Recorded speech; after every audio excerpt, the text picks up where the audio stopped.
hi guys অকণমান physical activity কৰিবলৈ আহিছোঁ পুছ আপ মানে বেন ষ্টেট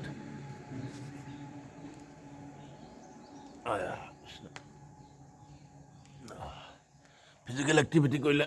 মানে শাৰীৰিক ফিটনেছ মানসিক ফিটনেছ টোপনি মিঠা খাদ্য মিঠা আৰু বহুত বেমাৰৰ পৰা নিৰাময় পোৱা যায় বন্ধু বান্ধৱীসকল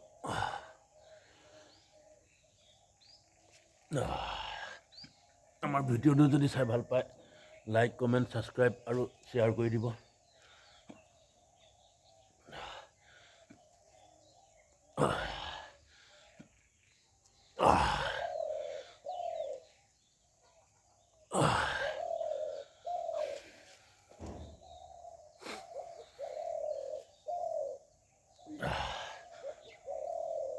বাই গাইছ